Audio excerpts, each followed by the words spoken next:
kahanga-hanga at nakakaaliw ang mga Noranian sapagkat nakita natin kung paano nila ipaglaban si Miss Nora Aunor, kung paano nila ito talagang ipagtanggol sa mga mapang-api. And of course, talaga namang si Ate Guy ay karapat-dapat na talagang ipaglaban at karapat-dapat na talagang siya ay hangaan.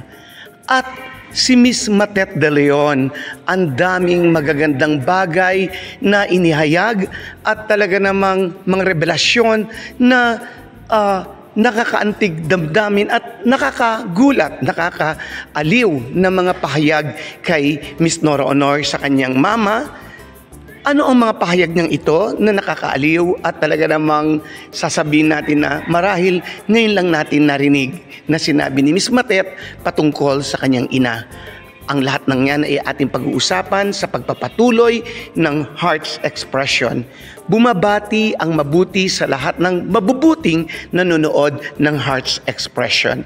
Nakikinig at patuloy na sumusuporta. Ito po ang iyong lingkod, Kuya Ferdy R., ang katulad niyong nagmamahal kay Miss Nora Aunor at nagpapasalamat sa patuloy na pagtangkilik ninyo ng Heart Expression sa lahat ng mga nag-subscribe. Thank you so much sa lahat ng mga nanonood, nagla-like, nag-share, tinatapos ang video. Maraming salamat po at sa mga hindi pa nag-subscribe, please subscribe po natin ang YouTube channel na Heart's Expression. At alam niyo po sa mga sandaling ito, marahil po ay talagang, sabi ko nga, nalulungkot ang industriya sapagkat pumanaw ang isang napakabait, napaka-generous na producer na si Miss Lily Monteverde ng Regal Films. At alam natin na pag sinabing Regal Films, nandyan ang mga blockbusters, movies ni Ate Guy, ni Miss Nora Aunor na talagang tinangkilik, mapa-comedy, mapa-horror, fantasy, di ba? Talagang makikita natin at musical, gumawa si Ate Guy sa Regal Film. Kaya sasabihin natin na isa si Ate Guy sa kumbaga pag-aari ng Regal Films, kumbaga sa Ate Guy ay kayamanan ng Regal Films sapagkat si Ate Guy ay talagang yung mga pelikula niya ay naghakot ng awards, kumita sa takilya. Kaya hindi natin makakalimutan ang isang Mother Lily. At syempre pa, si Ate Guy marahil ay isa siya sa nalungkot, nagluluksa sa pagkawala ni Miss Lily Monteverde. Ayan.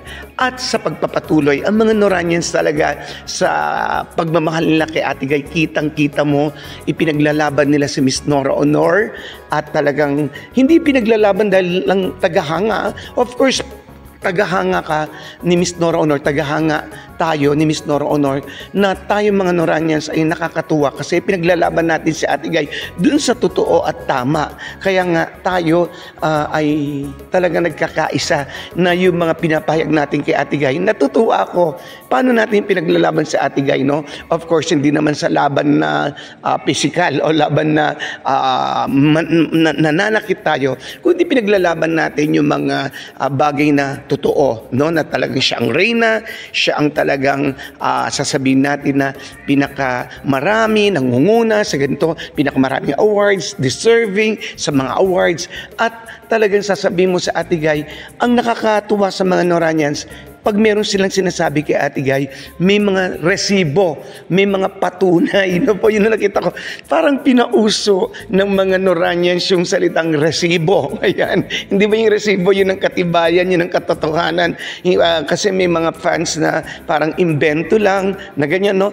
Pero, gawa-gawa. Hindi ko po linalahata ng mga fans ng ibang artista. Pero mga Noranians talagang kailangan. Noranians ka na nga, kailangan.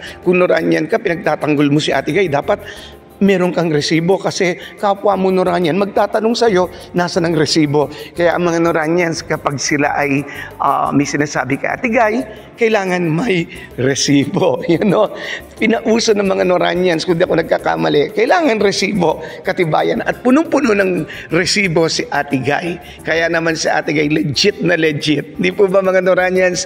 Talagang nakakatuwa kayo mga Noranians, mga kapwa Noranians.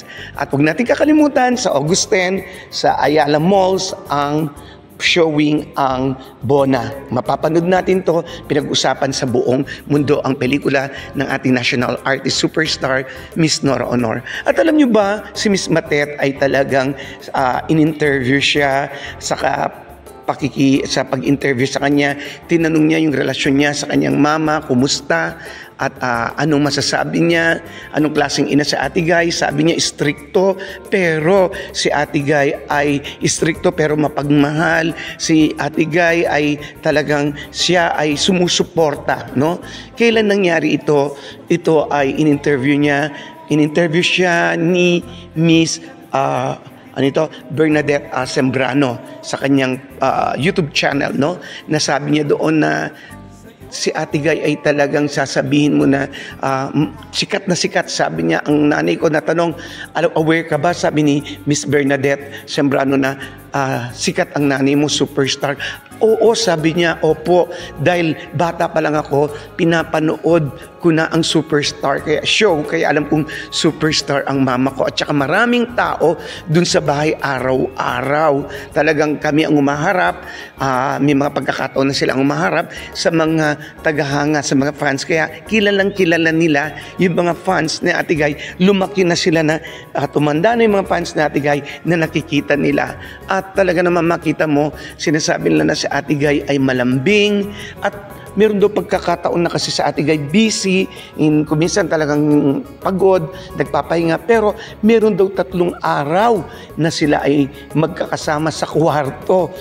Yun po ang kwento ni Miss Matet de Leon at talagang nakakaaliw yung kanyang mga kwento na sabi niya, yung nga daw ngayon para bang sa panahon nito, si Ate Guy, kumbaga syempre, yung magaling na sa Ate Guy. Ibig sabihin niya, mas magaling na sa Ate Guy ngayon yung kanyang kalusugan. Tinanong kasi yan ni Miss Bernadette Sembrano kung kumusta ang health ni Ate Guy. Sabi niya, mas mabuti siya ngayon, palakas kesa noon yung health niya. So, ang gandang mga balita yung sinabi ni Miss Matet, no? Talagang nakakatuwa ang mga balitang ito. Gusto ko lang pong i-share ito. Talagang pag nagkukwento ako, walang script, anything, kumbaga lahat po nangyayari, lahat kung ano po yung maisip ko, sinasabi ko po, no? At sinishare ko sa inyo.